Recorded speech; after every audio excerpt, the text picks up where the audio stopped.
Hello everyone, and I welcome you all to another video of our string series. All right, and in this video, we are going to look at one of basic problems called anagram.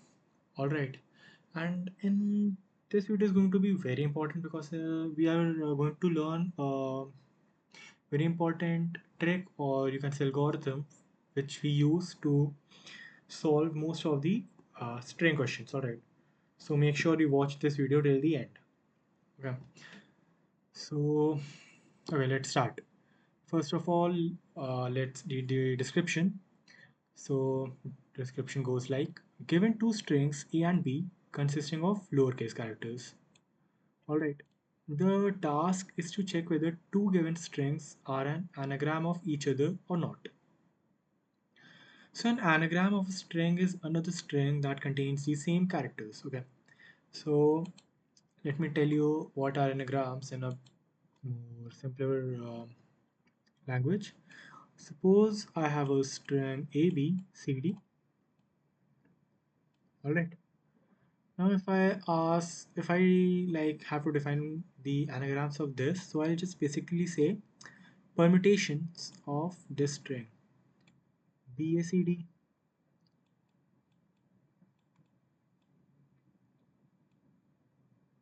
C, A, D, B,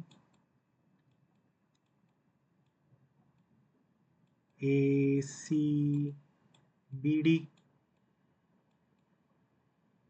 and yeah, many. Wait a minute.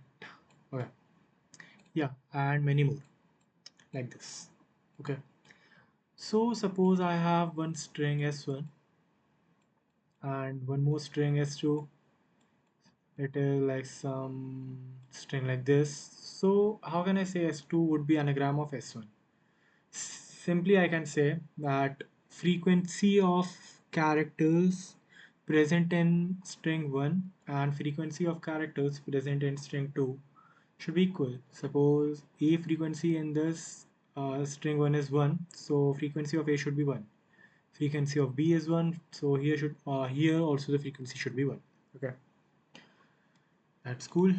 Let's erase this a little bit. Let's leave one anagram and leave the rest. All right, now first let's talk about the brute force approach you can apply here. You may like pause the video and think on your own like how to solve it. Okay, first of all, let's talk about the nice solution. So here we have two strings, right? This is s1 and suppose this is s2. So if I say I sort both of these strings, so after sorting A, B, C, D, the sorted S1 would be obviously A, B, C, D, and sorted S2 would be A, B, C, D. And I can simply compare these two. And if both, if the comparison, like if we compare it and if we uh, get the comparison result as true, the output would be true, otherwise it would be false. Okay, so let's just simply write it here.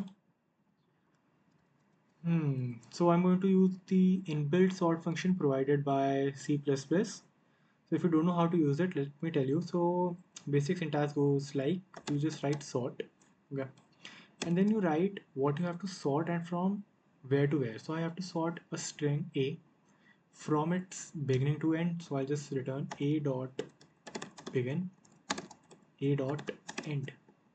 Okay, I'll write sort P dot begin, comma P dot end, and simply I'm just going to return A is equal to B. Is that correct? Let's check it.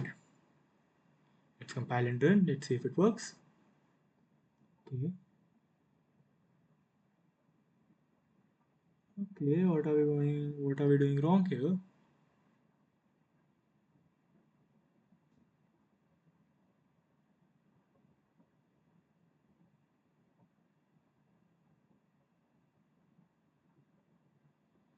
Hmm. Okay, so b dot begin, we forward the parentheses. Let's see and compile. Let's see if it works now. Okay, it is working. Let's try and submit it. Okay, we're getting a correct output. So let's talk about the space complexity here. So space complexity used by a sort inbuilt sort function is big O of number of characters. Say number of characters is n, so it would be big O of n. And time complexity used by the inbuilt sort function is n log n. Okay. Now we'll think of a better approach, which would be like reducing our time complexity here. So can you like think of doing this question in time complexity of n? Big O of n. Okay, let's erase this and now we'll talk about the efficient solution, which will use the algorithm which I mentioned earlier in this video. So let's quickly see what it is all about. So I can suppose I have a string of, I have a array whose name is char. Okay, and it okay, and it basically like contains what exactly here? It would be containing the the frequency of elements, frequency of basically letters in a word. Are you understanding what I'm trying to say? Okay. Let me tell you by giving an example so you will understand better. Suppose I simply have a char of 256. Okay, you might be wondering why I'm using 256 because see, when we are dealing with letter, so we generally have, if we want to like, uh, you know, basically, what do we say that word? Yeah, if you want to like convey a letter, okay, in terms of numbers. So we'll it can be done using ASCII code. Okay, so I'll repeat what I just said. That if a letter, if we want to represent a letter in terms of numbers, we'll be using ASCII codes, right? So if you don't know about ASCII code, so it is basically like every letter like A, capital A, B, capital B, these are given ASCII codes. So A has some ASCII code in numbers, capital A has some ASCII code, capital B has some ASCII code in numbers. So the maximum ASCII code of a letter is 256. That's why I use an array of 256 here. Okay.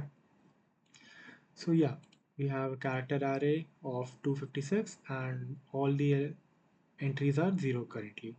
Now suppose I have a string s1 a, b, c. Okay. So see, I come across a, right? So what I'm going to do is that I'm going to increase a's frequency in my character array by 1 and rest of the elements are 0. Then I again see A, I'll again increment its frequency by 1 and rest of elements would be 0. Now I come across B, I increment it. Okay, now I come across C, I'll increment it and rest of the elements are 0. Now suppose there is another string and if I have to check whether this string is anagram of this string, what I'm going to do? I'll come across this first letter, it's B. So I'll just reduce its frequency in my character array by 1. That means 0.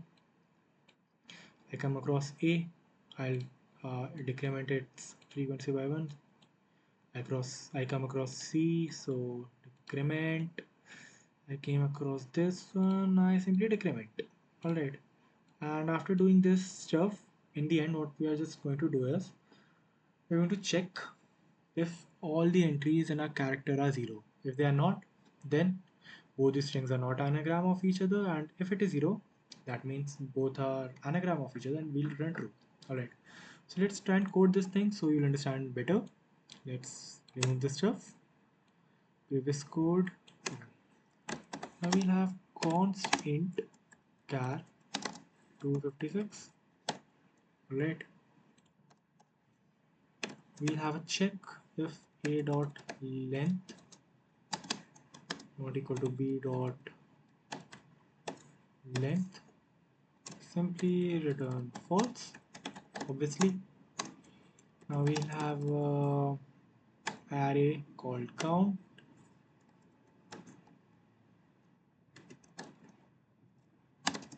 Yeah. And it is going to be 0, all the elements. Now I'm going to have for int I is equal to 0, I less than a dot length I plus plus. What I'm going to do is I'm going to increase for a letters in string a and decrement for letters in string b. Okay. Now what I'm going to do is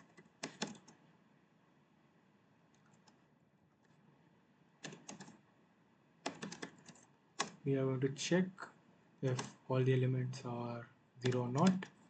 So if count of any element suppose is not 0, we are simply going to return false, and if in the end we'll just simply return true. Okay, let's try and run this code. Okay, so we are getting a correct output here. Let's try and submit it. Let's hope it works. Okay, so yeah, it works. So in this video you learned about an algorithm basically where you declare array of count where you store the frequency of all the elements present in a string. Alright, and remember this number, you have to create an array of this size only. Alright, so I guess that's it. That was it for this video, and if you have any doubts regarding this lecture you may ask your queries in the comment section. And yeah, that's it, and we'll see you in the next video. Thank you for watching.